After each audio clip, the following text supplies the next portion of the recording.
Stocks, bonds, ETFs, straight out of downtown Chicago. This is Zacks Market Edge. Welcome to Zacks Market Edge, the podcast about investing in your life. I'm your host, Tracey Ryniec, and this week I'm joined by Neena Mishra, Zacks ETF strategist and also editor of Zacks Income Investor. This week's topic is one that I think hasn't been getting much play in the investing world, but I think it's one of the more interesting ones, and it's about the rise of India. Everybody's been saying India is on the cusp of greatness for probably a couple decades now, but it does seem some of the signals, I guess you could call it, are flashing green for them right now. And they seem to be a bright spot in the global economy. So Neena's here to talk about that. How to play it. We're going to talk about ways you can invest in India, because I think that's a little bit of the harder part of it, is how to get in there with, their companies and the stocks and that area. So at the end of the podcast, we'll be discussing some ETF plays and a few stock picks that you can do to get in there, but I think the ETFs are probably more the way to play India. So that's why we've got Neena here today. So welcome, Neena. Thank you. Thanks for having me. Yeah, we're going to start off with a little bit of the bigger picture, I think, because people do have their preconceived ideas about India and even just the emerging markets. I thought it was interesting, when you think of the BRICS in general, you pretty much don't think of the I, which is India, in there. It has, over the last 2 decades been Brazil, Russia, to some extent, and then of course China. the big juggernaut of China, and they have taken all the thunder. And now, China's slowing, their GDP is falling. And then we have India, who appears to be growing and, has a new government in place. They're doing a lot of changes with regulation. And suddenly, India is where it's at. Sure. So as you mentioned, India appears to be the only bright spot in the global economy, and they are growing at around 7.5%. Yeah, that's as of amazing. Now.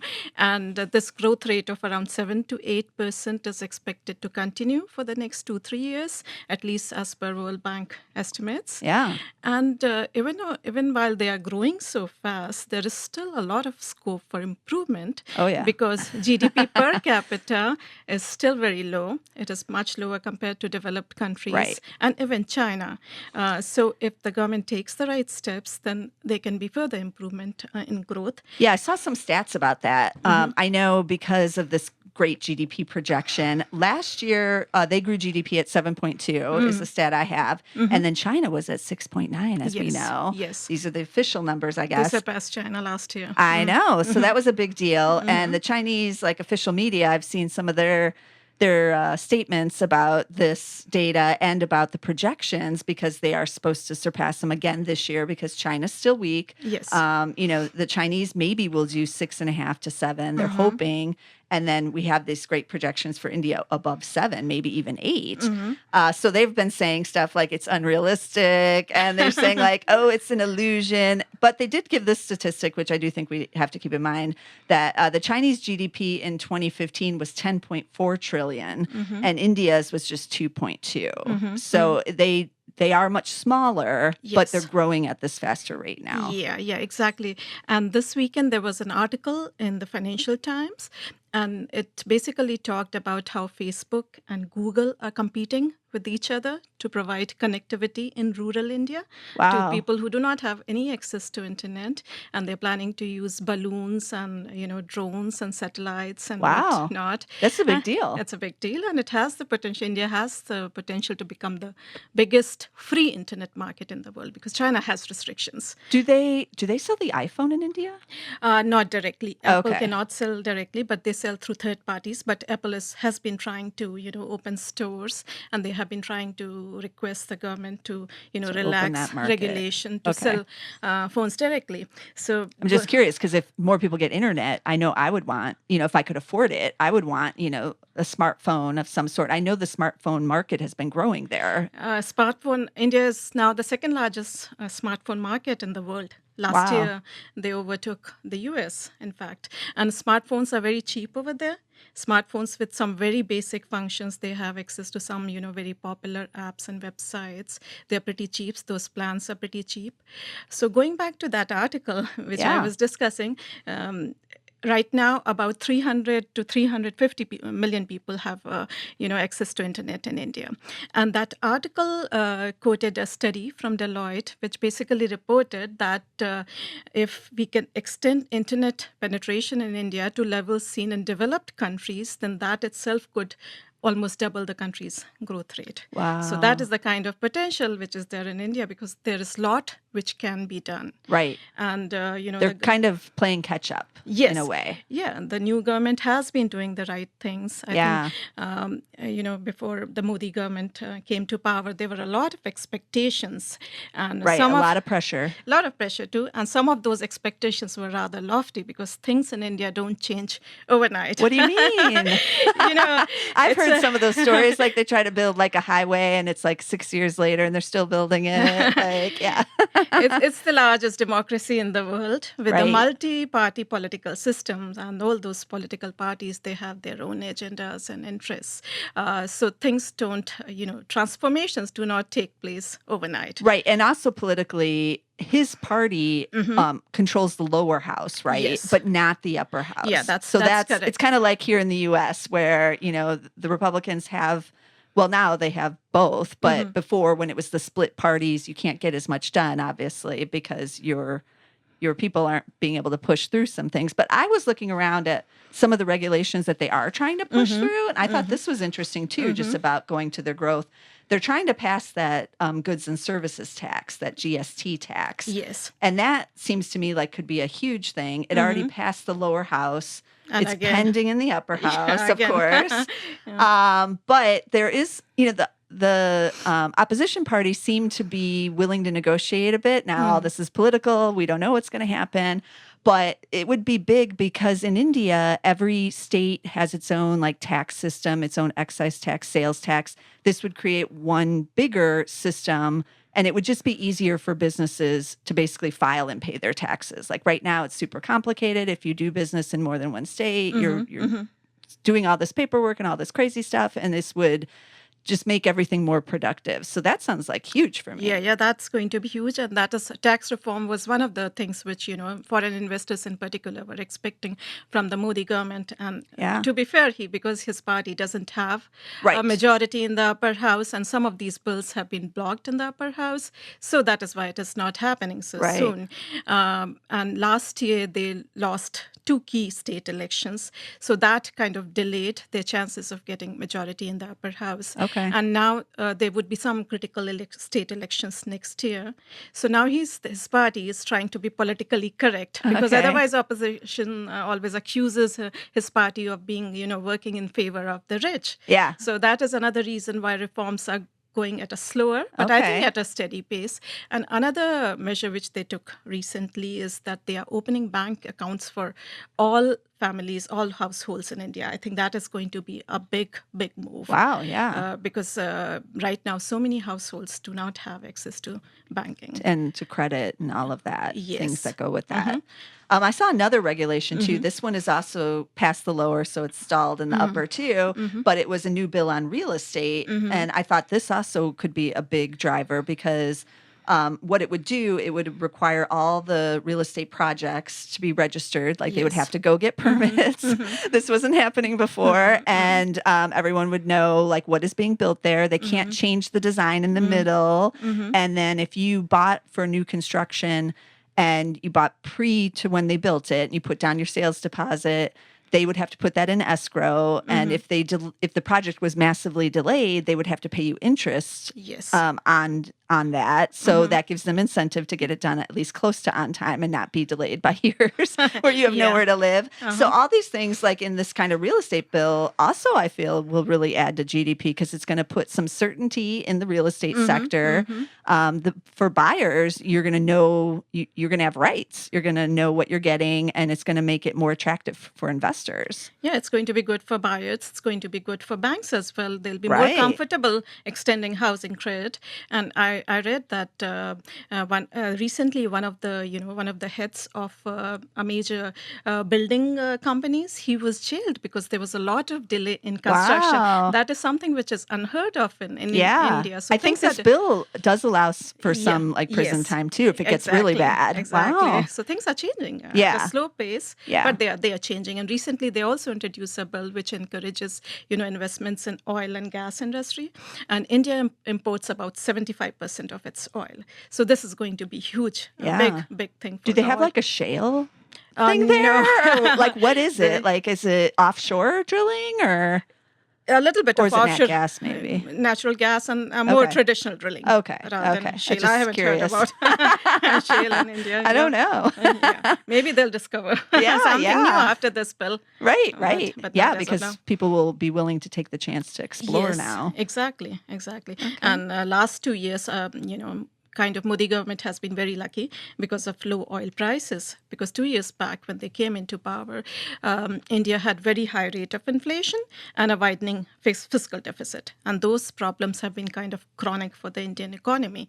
Now, with the plunge in oil prices, inflation has come down from almost double digit to like around 4% now, 4 to 5%. And fiscal deficit also has been, contracting because they were able to eliminate a lot of subsidies on diesel for poor people. So that has really controlled the fiscal deficit. So things going to be moving in the right, appear to be moving in the right direction. Now let's discuss a little bit, because I think some people might not really understand why Apple is going through these hoops to try to get into the country. But they've always had this really restrictive view on allowing like outside brands and businesses to come in and open up. Because I remember there was always Indian Coke. There wasn't like Coca-Cola couldn't get in there. And so that was a way of kind of protectionism to, so their own businesses could have that business. But is that starting to fade away, or will that still be, decades further down? It may take some time because even as of now, they do not allow majority ownership by foreign companies. You can have, partial ownership, or you can have an Indian subsidiary with another Indian company, but you cannot have, majority ownership. So those things are some of the reforms which, foreign investors wanted, but they are moving at a very slow pace. So it's not going to happen anytime soon, I think. Okay. But maybe, 2-3 years from now, Yeah. we may see, Apple selling its phones directly in India. That's a possibility. Okay. Okay, that's interesting. Yeah, I remember when Starbucks first went in there, they did have to partner with a local Indian company that was going to basically run the coffee houses and all of that. But that's their way of getting in there. Even Amazon is not able to sell directly in India. They have Right. to partner with other third parties to sell the stuff over there. And, India opened up its economy just about 25 years back. For about 45 years since independence, they followed kind of socialist pattern of government. Okay. And then in 1991, the economy was suddenly collapsing. They had a foreign exchange and balance of payment crisis, and they had to borrow from the IMF. And, there was a part of, under the terms of, conditions of that Right. loan, they had to open up the economy. Because before that, all the banks, airlines, major industries, everything was state controlled. Okay. So as part of those liberalization measures, they had to open up their banking systems and airlines. But some industries, they are still heavily controlled by the state, and they do not allow majority ownership by foreign companies. But recently, they opened up the food processing sector also to, foreign investment. So things are changing. So maybe a couple of years. The pace has been slower than expected, but Right. But yeah, some But now improvements are we're taking still place. going, and you're starting to see that reflected in those GDP numbers. Yes, exactly. Okay. Let's talk about how to play it as an investor now, because I know you've brought a couple really good ETFs. Because I do think that's kind of the way that the average American who wants to play India, the ETFs is just easier. Yeah, it's just easier because there are about 10, 12 maybe Indian stocks which trade on the US Right. exchanges. So rather than investing in one company only, you can look at ETFs which provide you a diversified exposure to the entire economy. Yeah. And MSCI India ETF, the ticker is INDA. That is the most popular and also cheapest in this space. Okay. And But one should remember that these large cap ETFs, they are dominated by technology. Okay, I was just going to bring that up because I was looking at these and I noticed how different they are than the Chinese ones or some of the other ETFs where it's much more manufacturing or industrial or even mining, and then the Indian ones are not. Yeah. So if you opt for these large cap ones, probably you are getting more exposure to technology companies and some banks also. So if you really want to play the consumer in India or the rising middle class in India, then probably small cap ETFs. Okay. So they have one? Yeah, there are two. Okay. The ticker is SMIN, which is the MSCI India Small Cap ETF. Okay. And there's another one called SCIN. These are both small caps. And there is one ETF which focuses only on consumer sector. The ticker is INCO. This is by X Shares. The problem with that ETF is that it hasn't really become popular with investors. So, assets are, it's still very, very small in terms of assets and trading volumes. So that increases the trading costs, and there's a little bit of closer risk too. What do they have in the consumer one? What is the smaller companies, consumer staples? Is it like restaurants or is it like food or... I don't know. All kind of all small. Of it. Okay. Yeah, if you look at holdings, things like Godrej, ITC, even entertainment like Z Entertainment. Okay. Procter and Gamble is a big player in the consumer staples industry in India. That is also one of the holdings. Emami, which is a cosmetics company. So that kind of exposure you get if you invest in that particular ETF.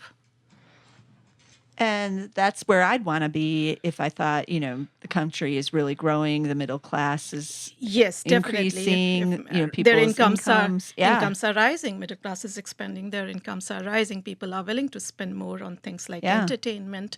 Netflix made its entry in India recently. Oh, wow. So people are spending more on entertainment. Is that in streaming? Are they streaming over there? Do you know? Or? Yes. Okay. Yes, they are. So this is play on the internet thing. That's a play on the internet thing, but I don't know whether it is going to become very popular in India because there are obviously, internet broadband issues. Right, so right. Whether it would be buffering all the time or streaming properly, I don't know. I don't know. I'm yet to hear the feedback on Netflix from anyone. Yeah. I'll be interested to know how that works.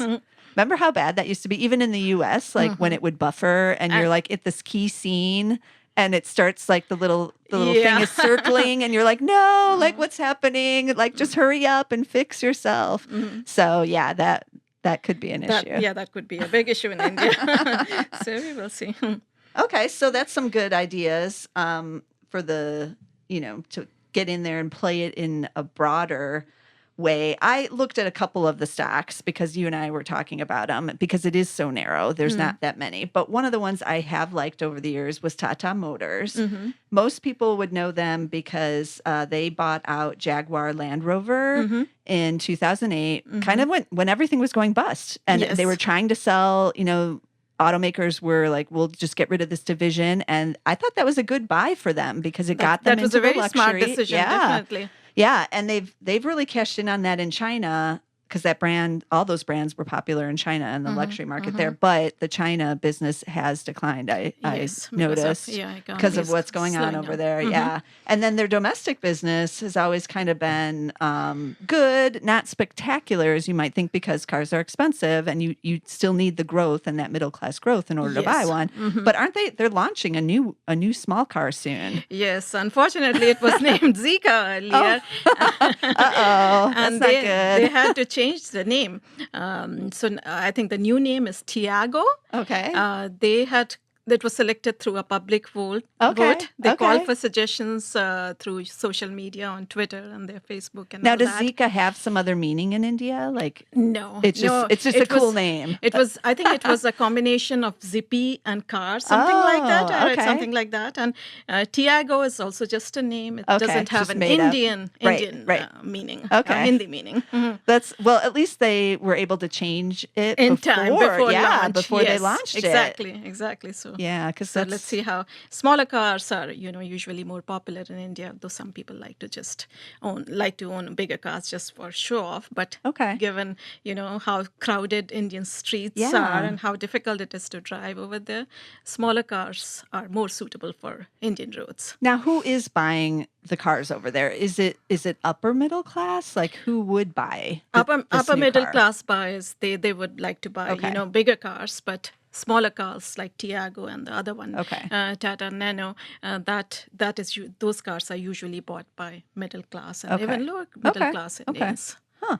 Do they have any restrictions in the major cities? I know, like London taxes you if you drive into there to keep the number of cars lower. And I know in Shanghai and Beijing, they limit the number of cars and the number that can be purchased, even, I think, in those cities. Are there any kind of restrictions like that? Or? In Delhi, they tried to do something like that on a particular day, only odd number cars with odd number registration plates could drive. Okay. And on the next day, only cars with even number registration plates could be on the roads. Yeah. Did it work?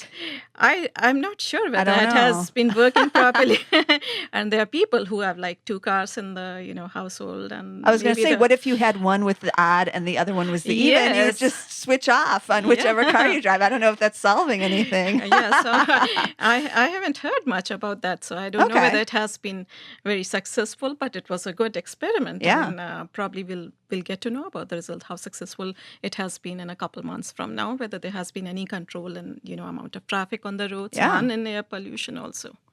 Okay. Tata Motors trading around 8 times. So I do consider the shares to be pretty cheap. They have bounced off the recent lows, but people investors don't like the auto companies in general right now because they do think we've kind of reached peak auto. Yes, even in the US. Yeah, any of them they don't really like right now. So most of them are pretty cheap, but if you're looking around, you have a little bit longer term horizon. Tata is one to keep on the list there. And then the other stock I brought is one of the banks. It's the second largest bank in India, is CC Bank. Its ticker is IBN.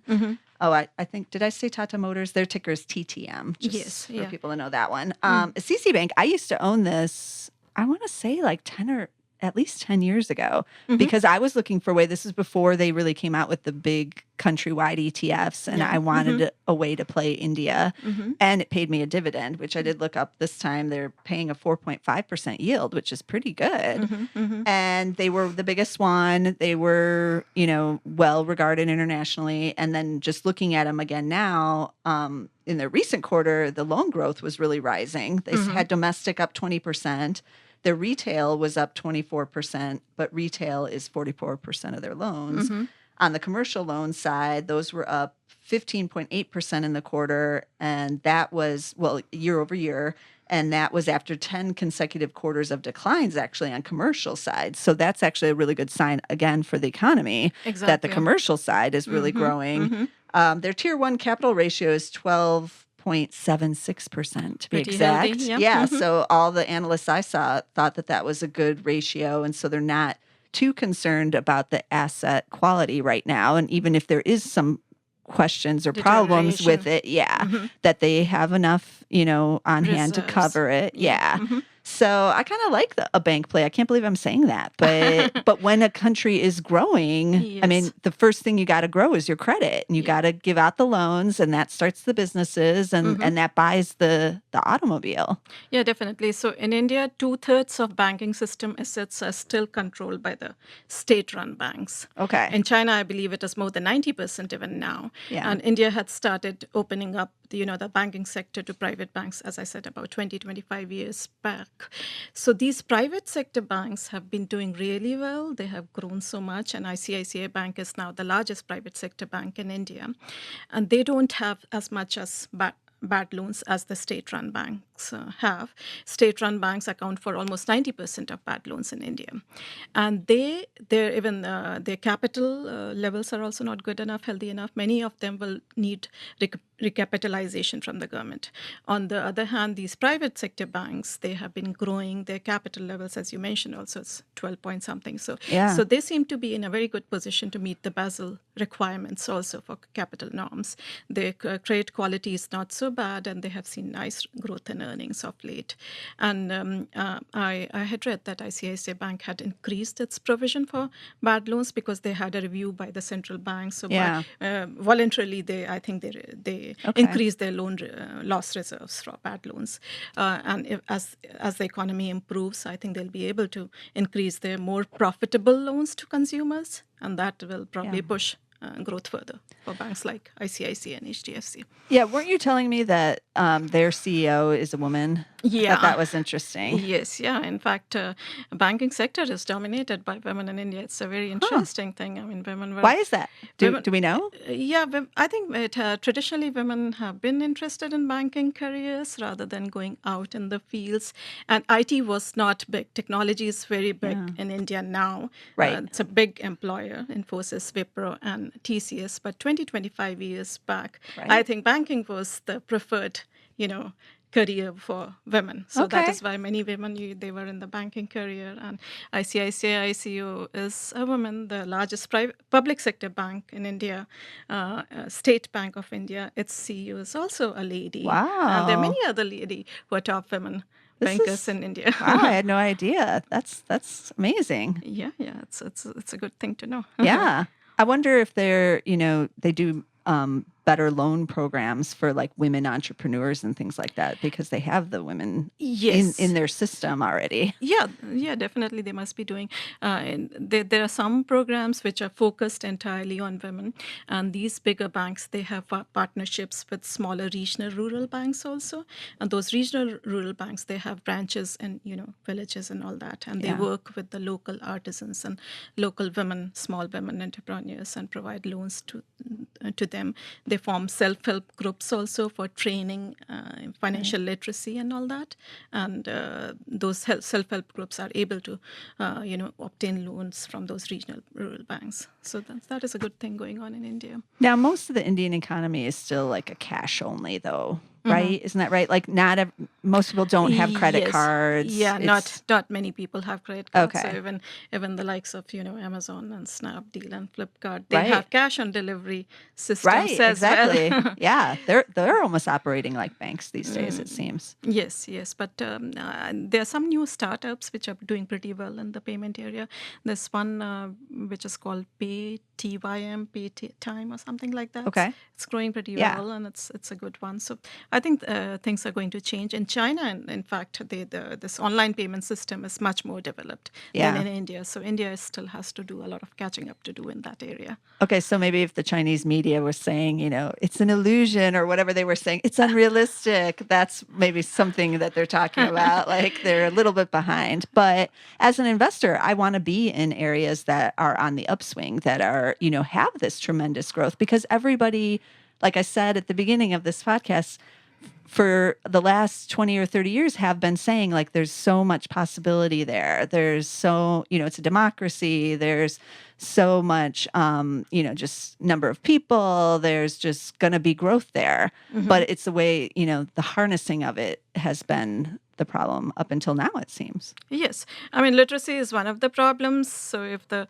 government is, able to take right steps and improve the quality of life in rural areas and provide education to people, then things are going to, improve in the coming years. And as I mentioned earlier, only 350 million people in India have access to internet as of now. So just imagine the potential people having access to smartphones and then buying things online. Yeah. All those things are going to grow tremendously in the coming years. So it's the economy that definitely has a lot of potential. And for anyone expecting overnight transformation, that is not going to happen. It's going to be slow and steady. Yeah. So last year's budget, in fact, many investors were disappointed. Indian stocks did pretty well in 2013 and 2014 because in anticipation of and after Modi's election.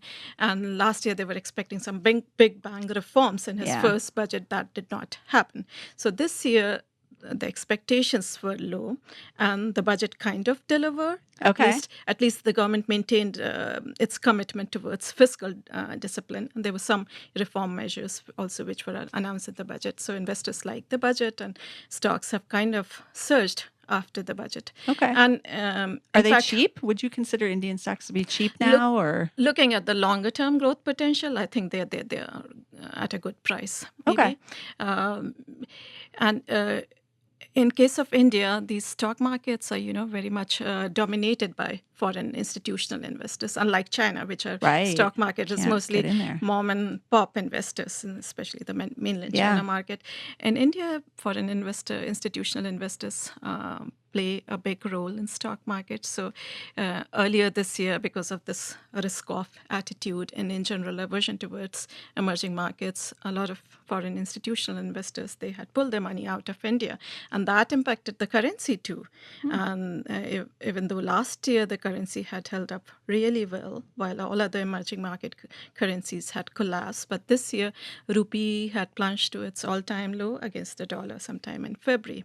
But after the budget, and in general, after the improvement, after this risk-on sentiment and improvement in attitude towards investors' attitude towards emerging markets. So Indian stocks have been doing pretty well over the past few weeks. The currency has also recovered nicely. And it seems that the earnings season is going to be good. So maybe this may be the right time to look at some of the stocks and ETFs. Yeah, definitely. One last question. What about gold? Whenever I think of gold, I do think of India because it has, such a strong demand there. Mm-hmm. And in the past, it has actually caused spikes in the gold price and stuff based on the buying season for weddings and things like that. Is that still the case? Yeah, and Indians they're very fond of gold jewelry. I know. So, I love it. Yeah, so when the wedding season around September, October, at that time, gold prices definitely go up in India.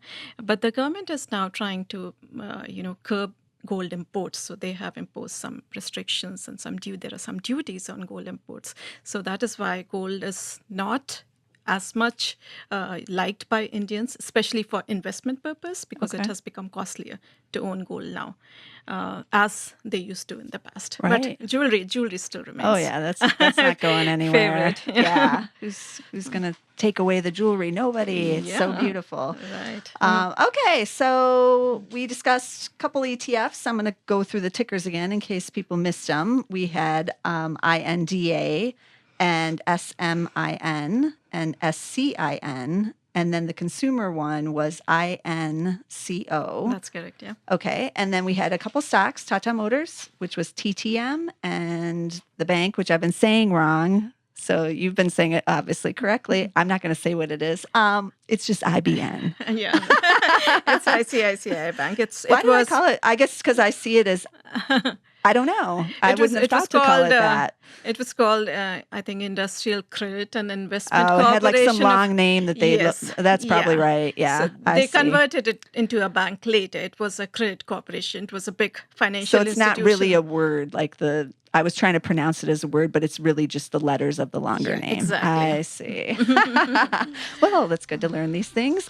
So if you want to read anything else about India or ETFs in general, be sure to check out Neena's articles because they're all on Zacks.com, and she provides great information about what's going on in the ETF world. So check those out. And you can always, of course, check out our other podcasts on SoundCloud.com. And we're also on iTunes. And you can find us also on Zacks.com. This is only our first podcast on India in general, but I think we'll probably be doing this more frequently because I do think some good things are going to happen with India this year and next year. So this is an interesting topic. So from Chicago and with Neena, I'll see you next week.